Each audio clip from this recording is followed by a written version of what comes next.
Hi, everyone. We're here for our movie night or matinee, be it what you may, for the month of April 2017. And we are going to watch a few different little clips today. I actually have a little smorgasbord of delights because I just came back from a trip to the Bahamas with my son. And while I was there, I heard some kids playing the game, Have You Ever? And I think the way the game goes, you say, Have you ever? And the person who says it has to have done whatever the thing is. But then, the goal is to come up with something that other people haven't done. I think that's how it works. So feel free to correct me if I'm wrong. But I didn't watch them very well, apparently. But I thought it was a really interesting concept because I thought about applying that to our scrapbooking. And when I think about the things that I do the most often in scrapbooking, I tend to kind of find my comfort zone and get into, I'm not going to call it a rut, but I definitely kind of do the same things over and over and over again. And I think that for me, that's not when I have the most fun. Like, I get it. That's a great way to kind of get pages finished. But for me to stay passionate and motivated about scrapbooking, I really need to be doing things that kind of challenge me a little bit or kind of mix things up and make it a little bit playful. That's when I'm having the most fun with scrapbooking. Is that when I'm the most productive? Kind of, because what I find is that when I'm having more fun, I do it more often. So that's what works for me. And I thought this would be a really fun way to do it. So every 5 days this month, and there's going to be a new one up that I'll put up right after our meeting here today, there's a little prompt challenge. And it's a Have You Ever challenge. So our first one that was on the 5th of April was, have you ever you created a monochromatic layout? And you're invited to share your posts, like your pictures of your layouts, or you can just comment under yes or whatever, your choice, underneath the post thread. And so, yeah, we'll have another one up today. And I just want you to be thinking about how you can challenge yourself to maybe step outside your box or just try something new or something that you've been wanting to do for a while. So last month, I started playing with watercolor. I actually saw a gift bag and I was really inspired by the gift bag. It was so pretty, had this beautiful floral design on it. And when I saw it, I thought, I definitely need to do something with that because just looking at this gift bag was inspiring me. So I sat down and I played with watercolor. And let's just say I am not a professional watercolor person, like artist, I guess. And I was able to still create something that when it was done, I thought was really beautiful. And I have that page here. I might have shared it already in different ways. So this is the page that I created through that process. And it's just a little spring layout with a picture. But I was able to create the lovely layout based on the guide. Thank you. She's like, oh, that's pretty. I used the picture of the bag. And I'm going to see if I can pull that up. I'm not sure how far I got to dig back for it, but I can probably show it quickly on my phone. Here we go. Yeah, so this is the bag, the gift bag that had inspired it all. So hopefully you can see that. But that was the gift bag that inspired it. And I just looked at that picture of the bag and I created my thing. So yeah, it turned out really good. There's a post on my site on scrapbookwonderland.com if you wanted to look at that. And and I think that we see inspiration in so many different ways and we see different techniques and we see people trying different things. And, we don't always take those ideas and put that into our stuff because it can be scary to try new things sometimes or just to even step outside the box for that. So that's our goal for our movie night today. And I want these little clips to inspire you. So I actually have a couple of different ones and I may actually not watch the whole clip. So hopefully that doesn't bug people too much. I might, be playing little pieces here and there. and hopefully that's not going to be driving you crazy. But when I put up the replay page, I will post links to the whole videos so that you can go back and watch the entire videos, and they're all available on YouTube. And it's all, I think it's all pretty fresh videos. So it's different things that are inspiring, that I found inspiring, and I thought you would too. So that's the goal. So let's have a look at the first one. The first one is, where's my sheet? It's a Missy Whitten video, and she is playing with some shimmer supplies. It's a shimmer short video. Shimmer shorts is what she calls it. And so it's a little 5-minute video. So we'll probably just watch that whole thing. But she is, Missy Whitten is really known for using like clear acetate and putting messy things on it and then mushing them onto her other page. But this time she was working with a palette knife, and she says that's not her most comfortable way of attacking a project, but she used the palette knife and it was created different things for us. And at one point in the video, notice she really reaches a point where she thought that she ruined her project, but she kind of persevered past that point and created something totally beautiful, or at least I felt it was very beautiful. And we'll start watching that now, and you can let me know what you think. So we'll chat right after the clip, and then I'll introduce another clip, and we'll kind of do it like this. So that's the goal.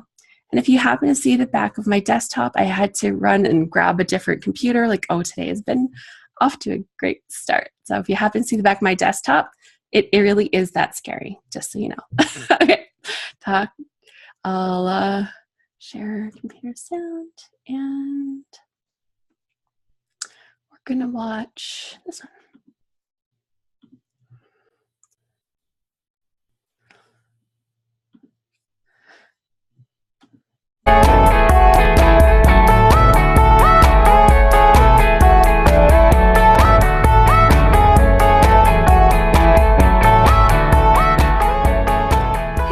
It's Missy from Shimmers again, and today I wanted to show you how you could quickly and easily make a very bright and bold background on a piece of colored cardstock. And I just showed you a sample black and white picture that I would probably use for a layout like this. Now, this is just how I do it. This is just an idea, and if you love artsy, messy, mixed media backgrounds for your scrapbook layouts, then this is something that you might enjoy.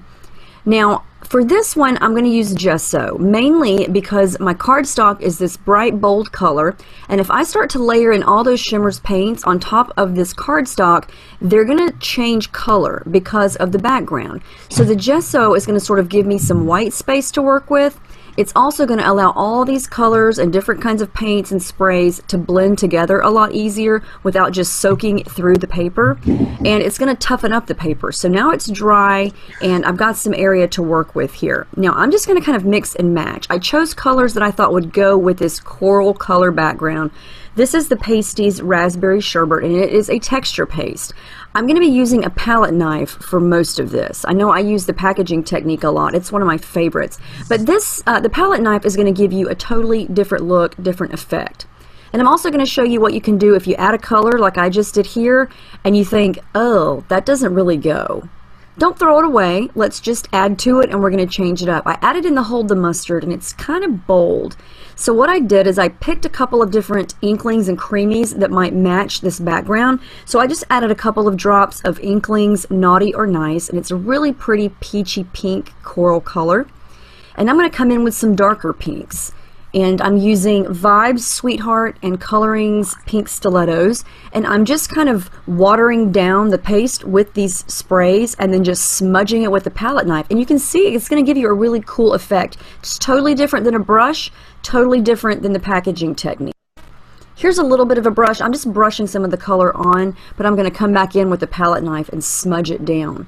And you know, you don't have to use this much gesso. It's up to you.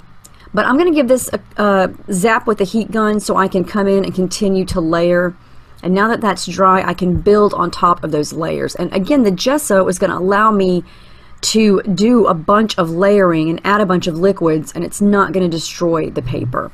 So now I'm going to add in another Pasties that's called Peach Fuzz, and that's more of the color of the cardstock. and I'm just mixing and matching, really. I want some darker pinks mixed in with some lighter peaches, and it's just a preference of, you know, what color scheme you want and how much of this color you want where. And I love how that looks. This is going to look totally different once you add your photo and you add some papers and some embellishments and things. It's going to totally look different. This is just for the background. Now what I wanted to do is show you what might happen if you decide to go really bold and add in some blues or greens. And this may be a point in the layout where you're like, oh, I just totally messed this up. I sprayed some of the Jenny B Blue Vibes, which is probably my all-time favorite Shimmers blue. And I made sure everything was dry, or almost dry, before I did this. Now here's where I almost think, oh, this is ruined. I added in Coloring's Well Blue Me Down, which is more of a bluish aqua, but I think I wind up saving it. It's kind of looking muddy and dark, and I thought this is not good. So before anything dries, I'm going to dab up a lot of it with a napkin, and it instantly looks better. So I'm going to keep smudging and just keep playing with it, and I'm just going to keep layering things on. I scraped some of the paste off, and so it left me with a little bit of more of a white space. And so I'm just going to continue to work with the blue, and I think this looks really pretty. I love the rich colors, and I love how it looks against that coral background. And you could just keep working with this to make it exactly how you want it. And if it turns out to where you don't like it, just punch some shapes out of it and use the circles or squares or whatever shape punch you use as embellishments. There's lots of ways around this, but I think this would look really great with a black and white background. So here's the close-up shots. It's very bold, it's very dramatic, but if you like these kind of colors and you like this kind of background, then this is something that you could try. You know, if you're like me and you're stuck with the packaging technique all the time, try the palette knife. It's totally different look, and it's just fun to play around and experiment to see what you may or may not like. But I hope you guys enjoyed this and give it a try, and I will see you guys in the next video. Thanks for watching. Have a great day.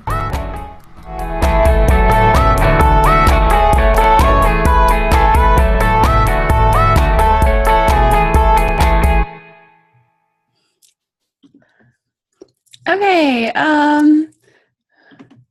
I'm back. Yeah, so I thought it was fun. Like, I know like messy and playful and art journaly kind of techniques are, you know, have been quite vibrant, but you know, I could see doing this you know, for my scrapbook pages for sure. I could see using it in art journaling. I could see, you know, a lot of different places that I can play with that. But I really liked some of the stuff that she talked about in the video. I liked that she kept it short, and, you know, we didn't have to see every little, you know, little piece of it as it went by. I thought it was interesting that she was like blending with her fingers, and then she was spreading stuff around with the palette knife, and it was interesting how she didn't love every choice that she made. So when she added that yellow, she was really unhappy with it. Tina says, Paper Issues today on their blog have a mixed media technique using salts to create texture. And I haven't seen it, Tina, but when they add their color, they put salt on top of it and then it pulls up some of the color. Is that what you've seen from that? Okay, yeah. Karen Fitting says, I've done it with salt. It's so neat. It's neat. Sorry, I'm misquoting you. Yeah, I love that she showed that she didn't love every choice and how she kind of dealt with that from there. Tammy Lee says, salt works really well with watercolor paint too. So after I had my little foray into watercolor, I thought, well, wouldn't it be nice to actually know how you're supposed to do watercolor, since I've, you know, created this and that turned out half decent. I thought it might be fun to actually look. So since then I've been watching a few watercolor tutorials, which has been really fun. And yeah, the salt water technique changes watercolor altogether. It's super cool. So I haven't had a chance to play with that yet. But yeah, when she doesn't love her choices, she keeps working with it. And then when it looks like she's made a big error because she sprayed on the blue stuff and everything got all muddy, and you can see it just like turns black and brown and it's like blah. And then she blots some stuff, and then she's able to like spray color on, and all of a sudden she creates magic. And when you see the close-up shots in the end, you can see the variations of the color that she's kind of pulled through the layout. And I really thought that was quite beautiful. So I was very inspired by that, and just how for her it was a newish thing because she did the whole thing with the palette knife, which was not her regular comfort zone. So that was kind of fun too. Next, I have a video from Jennifer McGuire, and she is doing partial embossing. And so it's a really fun technique that I can't think that I've ever played with before. And, you know, I've been around scrapbooking for 18 years and I've done lots of stuff with embossing, but I guess maybe with words, I've like, you know, stamped images and then not used the words or whatever. But I really like the way she shows this. We're only going to watch the first product or the first card that she creates of this video so that we can kind of keep it. What does the salt do in the watercolor? It changes the way the water bleeds and the way the colors spread, Deborah. Like I've only watched like the one or two videos about it where they actually did some salt water, but yeah, a quick little thing. If you watch it, like it just changes the way the watercolors actually work. And oh, Tina says it goes with texture too. Tammy Lee says it looks like crystals. So yeah, it's pretty fun. Yeah, so this next video, we're going to watch Jennifer McGuire. Like I said, we're only going to watch her first card. She actually uses similar techniques in the video where she creates one on a dark, the first one's on a dark, and then she does one on light, and then she shows a couple more that she played with. But we'll just show the first one, and if you want to see the rest of them, I'll have the video available for everyone. Um,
The background so that the focus can be on the sentiment that we're adding.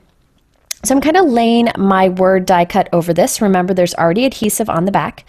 And once I have this in position and everything's done, I can press this down firmly and my die cut will actually hold that heart in place. I'm using the Simon Says Stamp Mom and Dad Icons stamp set. This is a new one. And I'm taking the sentiment that says, "So happy you're my," and I'm putting that above the word friend. I actually cut the sentiment in half so that I could stack the words, but I can always stamp it how it was originally intended if I wanted to. This is a mother and father stamp set, but there are things in there that you can use for other things, such as this friend card. So I stamped it with Versamark ink, and I'm adding white embossing powder, and I'll go ahead and heat set that. I like that the white stamping matches the white die cut friend that we have created. Now I can place this onto my stamped panel, and I'm going to press this down very firmly to make sure that it stays and it holds our vellum in place on this panel. Now I will say that I wanted the friend word to stand out more. And when I want something to stand out extra, what I do is I double up the die cuts or triple them up. So I die cut 2 more and adhere them right on top of the last one. And that allows it to kind of pop up and have some dimension. I added this to a 4 1/4 by 5.5 inch note card, and now I'm adding some sequins. These are iridescent sequins that are perfect for kind of matching that pearlescent watercolor that we did. I'm going to add those with Ranger Multi-Medium in the matte finish. That's a strong adhesive that's matte drying. And I'm using some small Hero Arts gems to add to the center of the sequins. Sometimes I like to kind of cover up the holes in the sequins with the gem, and then I can also accent with the gems. So this kind of pulls the color in, but doesn't distract from that background. Now I'm also going with the white pearl from that Gansai Tambi watercolor set, and I'm painting the white onto our white die cut. This will allow the white cardstock friend to have that pearly shine that matches the background perfectly. This is gorgeous in real life. The color's more intense from certain angles than it is others, and lighter from certain angles than it is others, which is what really makes these watercolors special. Now I wanted to show you how this also works on lighter colored cardstock, even white. I decided to go with a super gray card. Okay, I'm back.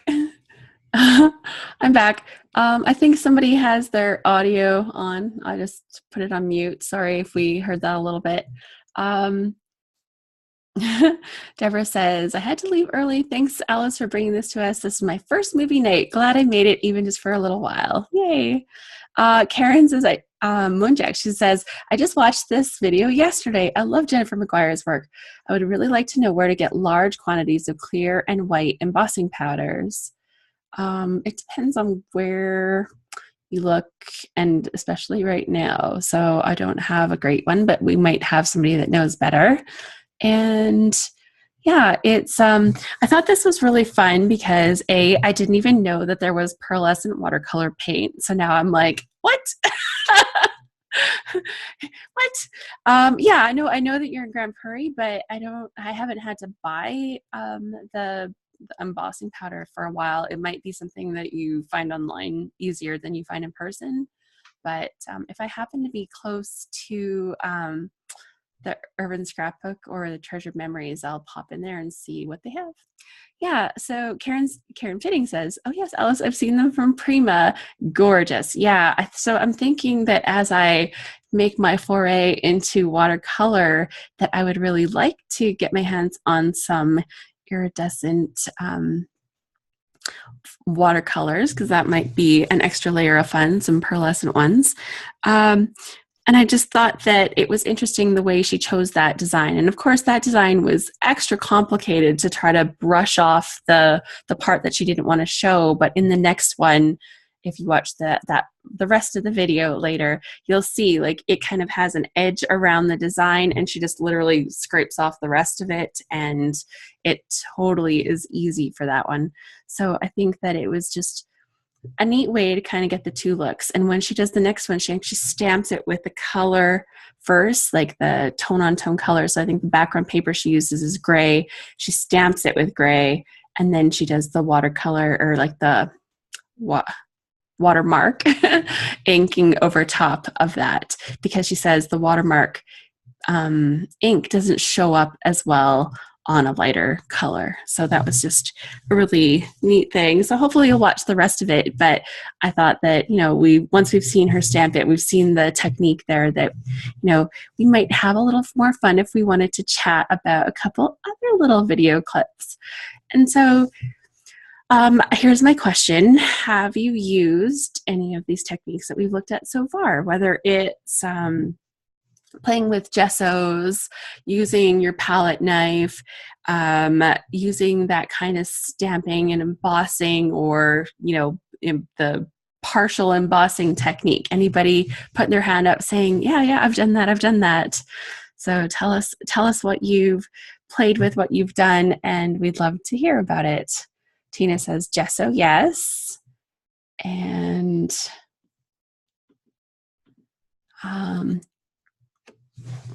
yeah, like personally, I have played with some gesso.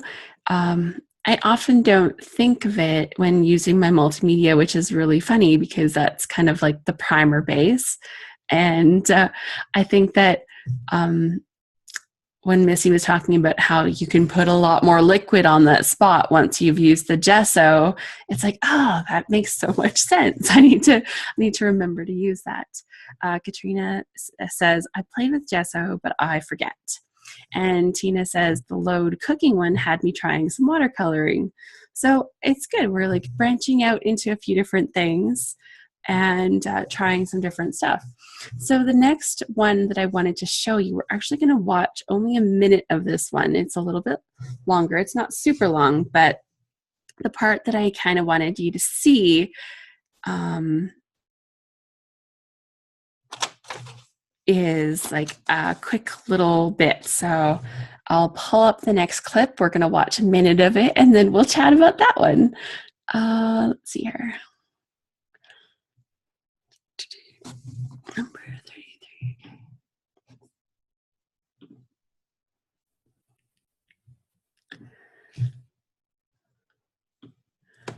Here we go.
Okay. Okay.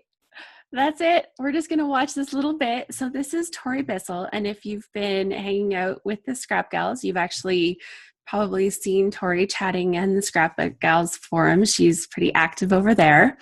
And she's really fun. Like she uses things very differently. So she doesn't use a paper trimmer at all. She uses great big scissors to do her cutting all the time. She doesn't use like a regular adhesive. She always uses a hot glue gun. She swears by hot glue. That's her thing. And I thought that this was such a fun little project that she did here, because she punched out a million little hearts and applied them all to that layout. It was so much.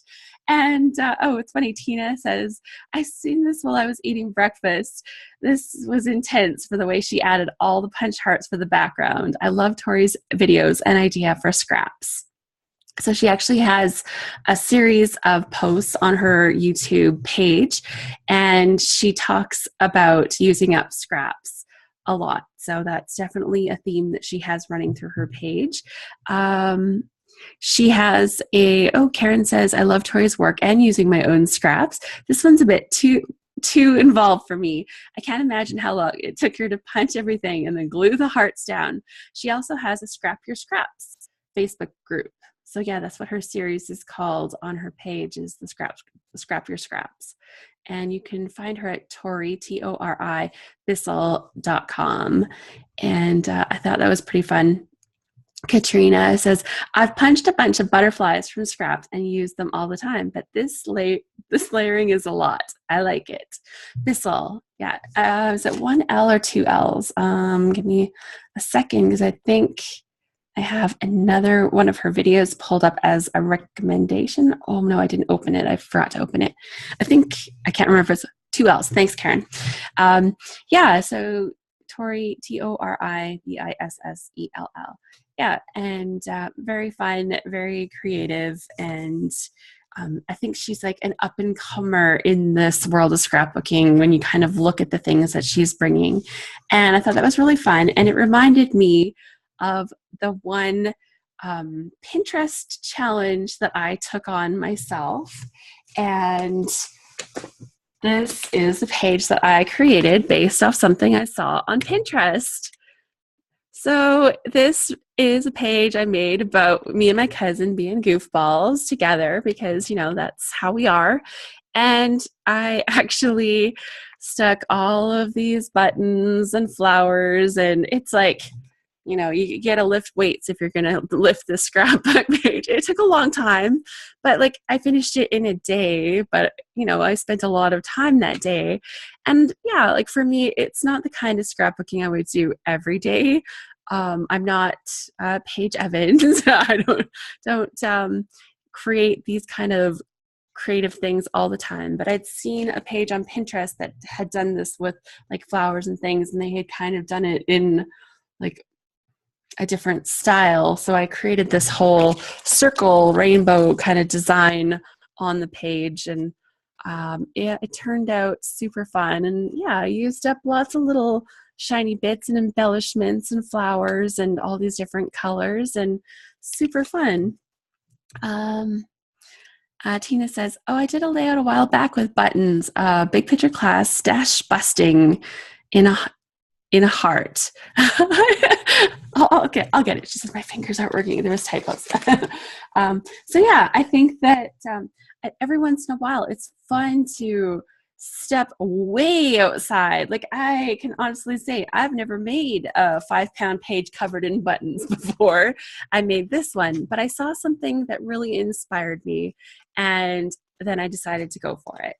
And I think that when you see those things that are just wow, that's nuts, but I just love it so much, that you just have to kind of say, why not try it? Why not go for it? And so I love that little video of Tori's where she shows that. And okay, so I'll give you a little sneak peek of what's to come. Our theme for today, and I'm just like making sure I read it right, so I'll just read it off of the prompt that I'll post up right after this. Where is it? So, have you ever created a layout inspired by Pinterest? That's going to be your have you ever for the next few days. And if you haven't ever done that before, or even if you have, you might want to pop over to Pinterest, have a look at some layouts, see what really inspires you. Something will just go, ooh, and maybe that you're going to take that on as your challenge and make a Pinterest inspired layout. So that should be kind of fun. And that's my Pinterest inspired layout. So that's a fun one. Tina says, yes, I've done that, but I need to do it again. And Karen says, cool, I have a scrapbooking inspiration board that I could probably use. Me too. Yeah, I love the things I find on Pinterest, and I pin lots of fun things. So it's actually nice to go in there and say, oh, I actually used some of that inspiration to use it in my own scrapbooking. Tori actually posted another video here just recently, and I wanted to talk about something that she talks about in the video. And of course, I'll share a link for it. I don't have that video up right now, but it was one that I wanted to talk about a little bit. She did a flip through video of her most meaningful scrapbook ever. And I'm like, well, that's a bold statement. Let's see what she's got. And for her, she had put together a book with all of the important people in her life and just made like little layouts about all these important people. And she said that she came across a lot of realizations when she made the book, and she'd realized she had never scrapbooked her best friend, and she'd never like really told the stories about some of these important people. She's like, how is it that this person can mean so much to me and they're not included in an important way in my book? And I thought, wow, like that's a big realization, because I know I've reached that point. Like, and I can honestly say the same thing. My very best friends are very underrepresented in my scrapbooks. So it's something that I'm definitely trying to remedy myself, but it was such a great message. I'll be sure to share it. It's her most meaningful scrapbook ever video. It's very recent, so if you go to Tori's YouTube page, or probably to her website too, she should have it up there.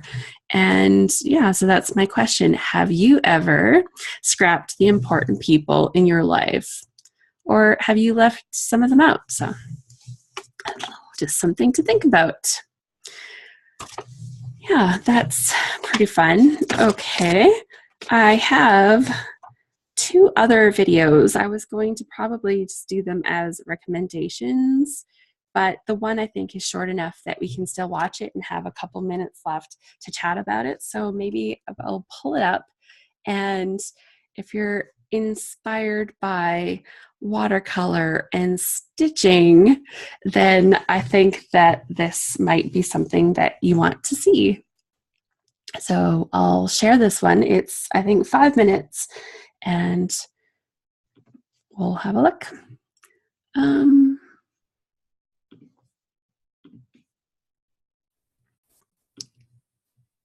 that's not the right one. There we go.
Okay. Okay, so that's like the last little clip that I have for us for today that we'll actually be able to fit in here.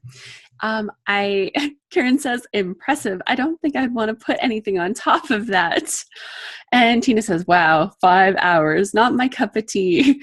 And I think for most of us, we're mostly in that camp. But, she is here to inspire us. That is what she is. That is her job. That's Paige's job. But at the same time, like, there's pieces of that I could pull. Like, obviously that design is massive, but yeah, like maybe a small flower. Yeah. So something that's a lot more manageable, but still gives you that impact and gives you that chance to do that little creative touch yourself. But a couple other things that I thought were really cool that she did. I thought it was neat that she used her Cricut or Silhouette or whatever, her design thing, her fancy machine, sorry, to actually print the design so that she could do her stitching. So that was really cool. Tammy Lee says, I did something like that at a class given by the public library. Very relaxing. And then after she printed her design, she punched the holes. I thought it was interesting that, she said, even though the machine can do this, I don't get the best results that way because they put the holes too close together. And I can imagine if you have to go up and down through even more holes, that would take even longer. And then she did her hand stitching. She did her watercoloring. But then I really liked her technique also where she did her journaling right there on the photo. And it's not something I think of very often to do, but it's something that I really like the look of it. I thought the way it fit into that page was beautiful. So just different ideas. Have you ever ideas to inspire your pages? Tina says, it seemed that the photo got lost a little bit in the layout. And yeah, I think if you have a lot going on, that can definitely happen. But I know that, her clustering was, to try to bring everything together. And, when you layer everything on top of the photo, there's a lot going on in the page. And, you can definitely look at the things that work and the things that don't work for you. But in the end, like I thought, just the whole, all the pieces that she put into creating the layout. I might not go with all of those pieces all at the same time, but just to take those little bits of inspiration is something that I could do. I'm not much of a sewer, let's be real. My idea of stitching is drawing a white line with a gel pen and going through and poking holes that look like stitch holes. That's the best sewing to me. But I think that by using some of these techniques once in a while, it would bring that little bit of variety and freshness to my pages. Tammy Lee says, you could try that out just by hand stitching around a flower already printed on your paper. Absolutely. And Tina says, that's what a sewing machine is for. Yeah. And I think, I don't think to add stitching because I know like stitching is not one of my favorite things to do. So that's, but I like the look of it when I look at other people's. So that's really fun. We've had a look at 4 different little videos today. There is another one that I'm going to put on the replay page because it was from the Ellen Hudson LLC. The video is called Hello Monday. It's from 04/03/2017, and it's called Color. And it involves coloring on white ink. So it's really neat. She actually stamps with some white ink, and then she uses watercolor pencils to color on top of it. She just uses them dry. She says they can be used dry or as watercolor pencils. And I just like the way she was able to do some of that coloring and get the vibrant colors, even though she was stamping on a background that wasn't white. And I'll make sure I share that video. It wasn't Ellen Hudson, it was somebody else for her that was doing that. So yeah, it's lots of inspiration. When you're looking for inspiration, the internet abounds, but I hope that something that we found here today inspires you to, bring some of that into your own into your own artistry and your own creations. And before I let you go, I'm going to show you how getting a little more involved with my art has inspired me. So as I mentioned before, I just did a trip to the Bahamas, and I went scuba diving for my very first time. So while I was there, I created this a couple pages in my journal, and I drew the little images and painted them with watercolor that I took with me because it's very, very portable. Under the washi tape, I actually have shark teeth that we were able to pick up when we did the shark feed. So there's some little shark teeth underneath some of the washi tape. But yeah, I drew the images and was able to kind of color them in and show off some of the neat things that I saw on my trip. I haven't been able to get all my journaling put into it here this week, but hopefully I'll be able to add some of that as I'm feeling a little better now. So here's some of the little creatures that I saw. And so I can tell you, if I had to see that thing under the ocean and then go and try to draw it, I would not have those images. Thankfully, they had books on the boat, so I would look up the animals, and then beside the actual picture in the book, they actually had little hand sketches of the different animals. So I was able to use those in order to inspire my own drawings and help me to get some of the lines. And since I'm new at the whole drawing, I'm new at the whole watercolor, I'm new at the whole, trying to be an artist and trying to bring some of the artistry to my projects. And I think that, I found a really good way to work around it. And I brought some of this in, and I'm super proud. Like, I have to say, my favorite out of all of my little images, I think my lionfish turned out fabulous. And my octopus was wonderful. And those were the colors that he was displaying with when he was under the water. So bringing in like those purples and almost teals and the yellow, like just those colors, I was able to capture that little piece from the octopus that I actually saw. So that was really cool. I actually recently signed up and took half of a class about drawing things. And it's been fun to sit there. And since the watercolor has inspired me, I sat through some watercolor tutorials after I did my own experimentation. I'm like, this would probably be a lot easier if I knew a little bit more about it. And just sitting here and practicing my watercolors, I've got little pieces all over my desk where I was watching a video on how to do roses, and some of them didn't turn out that great and some of them turned out a little better. But as I keep practicing, I think that it's just going to get better, and I encourage you to find something that inspires you and bring that into your crafting and into your scrapbooking. Okay, well, I think that's it. We're going to leave it here today, and don't forget that anytime you're welcome to, if you see an inspiring video and like, oh, everybody needs to see this and we'd like to talk about it, I would love to have your suggestions. That works really well for us, and lots of exciting things coming up very soon. I'll go in and I'll post the prompt, the Pinterest inspired "Have you ever" prompt. Our happy hour today was our movie day, but we will have our happy hour coming up. Do I have the calendar sitting right here? I do. I took it with me to the Bahamas so I could record it. Our happy hour is actually also this week on Thursday the 13th at 4 p.m. Pacific, 7 p.m. Eastern. We have Scrapbook Live coming up on the 18th, which is a Tuesday, different time. And the plan session for Plan Your Best Life is on the 24th at 10 a.m. Pacific, 1 p.m. Eastern. So I'll add this calendar to the video too. Deidre says, Alice, I'll see you in a couple of weeks. I'm super excited about that, Deidre. I was just talking about that this morning, actually, mostly to myself because I didn't have any company, but it was good. So I thank you so much for joining me today, and go and get your Scrappy on and hopefully share your projects in our Scrap Happy group. That'd be awesome. Okay, talk to you soon. Bye.